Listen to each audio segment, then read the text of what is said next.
the beat.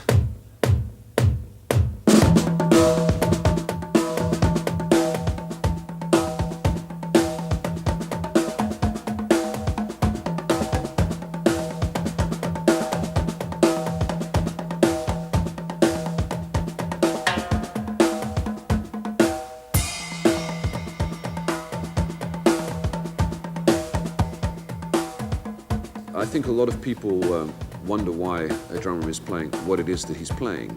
And in common with all languages, and I think drumming is a language, you'll probably find letters with which you make up words, with which you make up phrases and then sentences.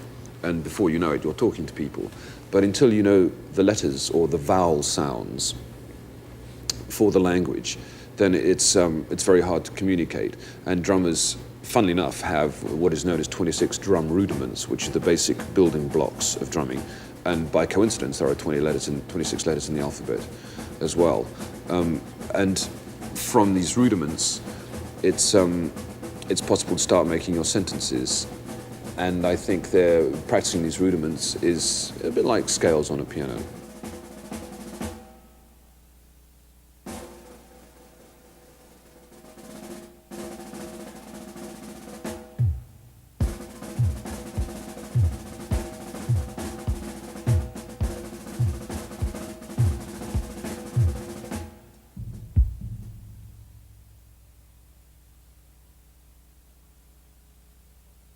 As I'm playing, I can kind of see the notes going past. If I want to, I can monitor the notes going past, as it were, in my brain's eye. And I would imagine that life from a drummer who can't see that and has no sense of the tonic chord in the piece he's working with, or has any simple understanding of, a tonic, a 5 and a 4 and a 1 chord sequence, it would be very, very different. I can't really imagine it. I like to feel I know what's going on in the other instruments, that I could probably play the parts that the other musicians have and know how the music fits together. I think this helps you in designing your own drum part for the piece in question. I don't really like the way I hold the drumsticks very much. I think it looks to me, when I see myself drumming, always as though I'm only just holding onto the drumsticks. It looks like a very light grip. And in fact it is. I think particularly my left stick, I picked it up wrong when I was a kid and stayed with a kind of a bad habit. What happened then was that I started playing with musicians with electric instruments, and there were no microphones on the drums. I couldn't make my main beat in the left stick heard very clearly. So instinctively I started to get the higher frequencies out of the snare drum, which you do by getting a rim shot. So mostly I play, because of that fault, I play off the rim of the drum now for the louder strokes, which gives me a fairly individual snare drum sound, which people are always asking about. Why does Bill Bruford's snare drum sound like this? And it's simply because I hit it in a certain way, because I had a rather weak left stick grip. I think the moral behind this story is that sometimes your faults can be turned to good advantage, that a musician is the total not only of his good things, but of his faults too. And when you can understand your faults, live with them, and turn them to creative use, then I think that can be of interest. The pragmatic side of it is that I had to play to audiences. They had to hear me. There were no microphones on the drums. I had to cut through a band, and that's why I sound the way I do. Well, that was his mainly distinctive thing, of course, is the old Bruford snare drum, which I think used to be the engineer's, studio engineer's nightmare. It was like, how'd you do that? But of course, he always got it through, and especially with Eddie in the early days. But Bill's a very, he's not a greedy musician, When we're mixing, he was into his own dimension. But when I look back, sometimes the drums were actually quite quiet, and yet they still have effect. In other words, they were in a very good perspective because of the way he played, not necessarily because of the way it was mixed.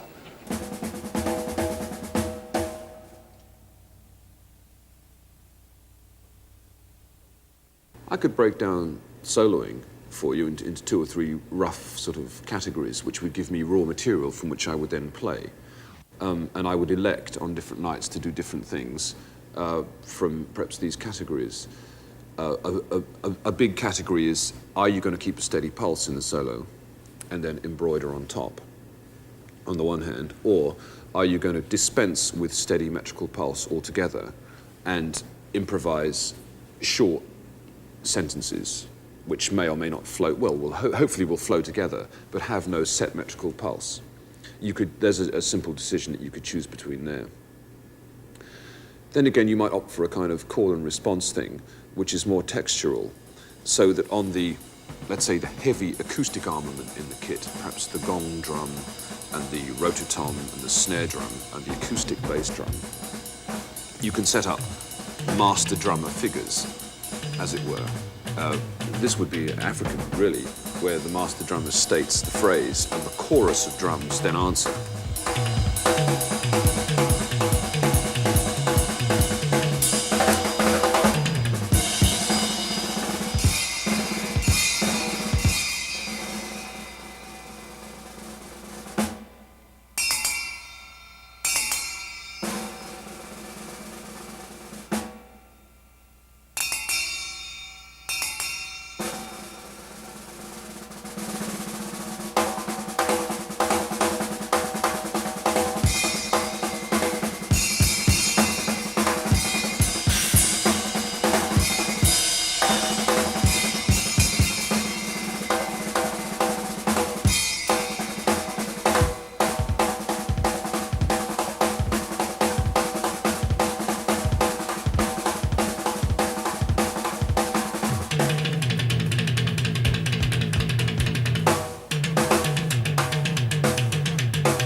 Another interesting thing about soloing is that it can be your research and development period of the evening. You know, I feel I can play very risky ideas to an audience in a solo, and I'm doing something on the drums which I'm hoping the group will pick up on and be able to use in its music. I quite often offer textures, particularly from the drums, in drum solos, that I would like to be playing behind the rest of the group. Except I haven't quite figured out how the rest of the group can play on top of these things yet. But I'm sort of offering them, you see what I mean? It's kind of a research and development time for me, a drum solo.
When the whole thing started going, really, was in 68, 69. There was a big explosion of musicians entering the so-called rock field at that time, post Sgt. Pepper. You know, it just felt that after Sgt. Pepper, anybody could do anything in music, and it just seemed that the wilder the idea, musically, the better, but it'd just better work, kind of thing. Anything seemed up for grabs. What comes to mind when we're talking about Bill influencing my playing is that there's something in Siberian Khatru that was a riff of Bill's that I think is in 5/4 that I always really liked. And when I used to play it, I always used to look at him. And then, of course, I also played it with Alan. But I always thought about Bill when I was playing because it was one of those things, like his sort of tricks that he used to like to do. as far as Yes was concerned, I felt that after a popular album we did called Close to the Edge, that had taken a lot of time, I really didn't feel I wanted to go that particular pathway anymore. That I could see myself writing my own licks. You know, I could see myself creating my own little prison cell in which I was going to play for the rest of my days if I wasn't careful. And I wanted the next best thing to a musical cold shower, really, which was going in Robert Fripp's King Crimson at the time. That was black to white. If Yes was black, so King Crimson was white, or if Yes was a white kind of A major diatonic sunny kind of vocal group, King Crimson was nasty. It was a minor key playing band. The emphasis in King Crimson was always on playing and what you could do with the texture of the music rather than presenting some kind of a vocal entertainment, which is more what Yes was. And King Crimson, for better or for worse, was one of the few kind of improvising electric rock bands at that stage. I don't mean that the guitarist took endless solos. I mean that it collectively tried to improvise in a free-form style. Bill has a remarkable amount of energy. He's a straightforward, honest, enthusiastic professional musician who should have lost his enthusiasm and turned it into cynicism years ago. He's the only man I know who would be prepared to abandon nearly everything he's worked for and earned as a musician and start again. Music is for me very often a mirror which you can hold up and you can see how you behave all the time in music. Music never lies to you. It's just you and a passive instrument, which is fascinating. And there all the time is the mirror, and you may not like what it is that it reflects back. Quite often you're appalled at your own behavior, you know, and you would wish to make some changes in your own personality.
Sometimes good ideas for rhythmic and musical lines come straight from practice.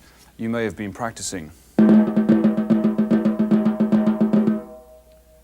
by rearranging the notes somewhat, by maybe writing what you're practicing and rearranging the notes somewhat. It's not a long step to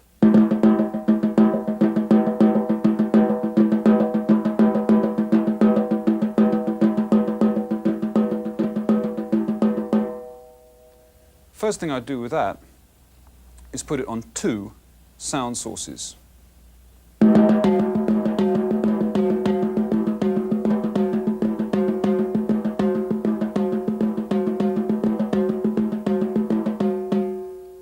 the sake of argument, we'll say I don't know what that is just now. But in fact, it turns out, having written it down, that it's a 17-note line. It won't occur happily over a 4/4 beat, but it will appear to resolve itself after a certain number of bars.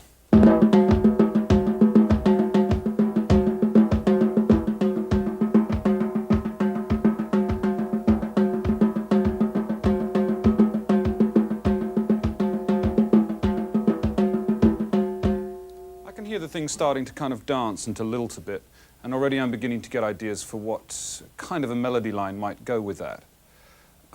It might even be nicer if we add another tone color. Says he producing his kind of westernized version of an African slit drum. Same thing exactly.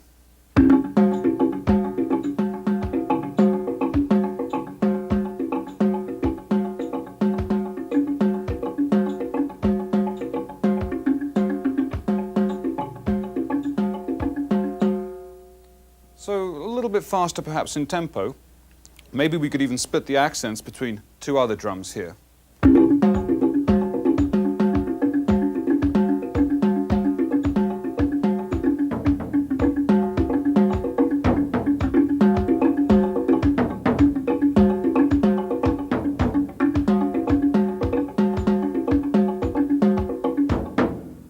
That sounds quite nice. It's liquid, which I like the texture of it.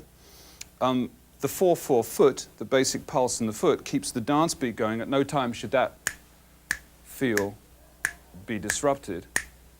It has a lot of rhythmic complexity, but yet the accents are sufficiently complex not to feel a sense of repetition until after a long time. It feels random, but it isn't.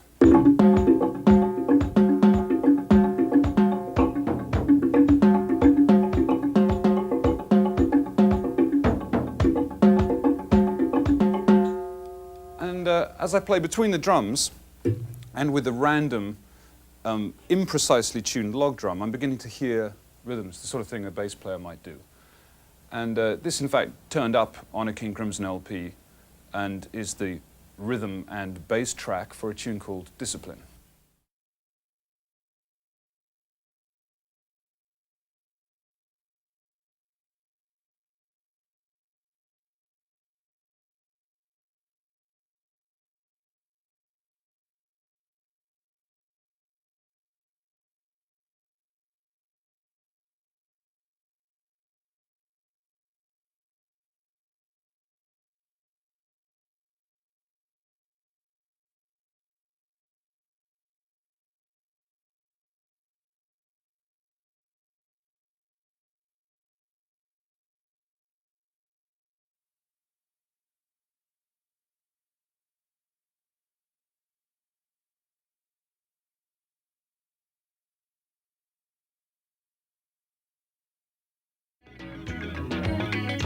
From Bill's point of view, or rather from my point of view working with Bill in it, one of the best things about it is the African slip drum.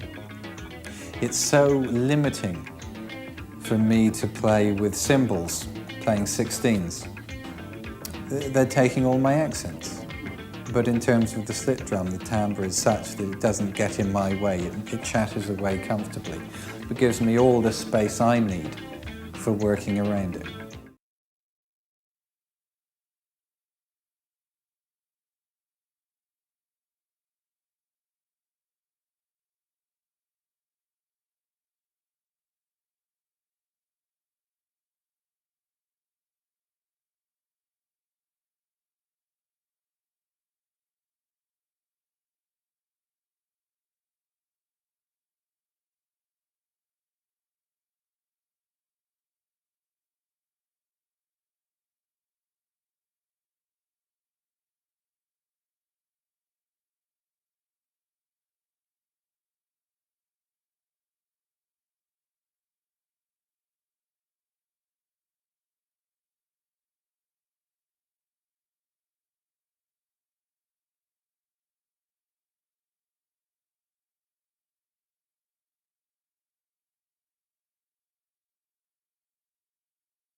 Discipline is, as it says on the album cover, not an end in itself. sometimes in tunes, I think the drummer is, and will want to be simple and complex at the same time. So that if there is an odd-numbered rhythm, perhaps a 17 or some trickier beat like that, which half of the orchestra has, it may be best to offset that with a steady 4/4 pulse, so that the audience locates the dance groove in it, locates the simple, essential beat, from which it then perceives the tension of the odd number on top. If you merely present the odd number against nothing, there is no tension, and therefore excitement. Excitement in music comes from tension and release. If you merely offer the complex beat, people tend to only perceive it as a complex beat. If you offer the simple at the same time, there is the tension, there is the excitement, there is music.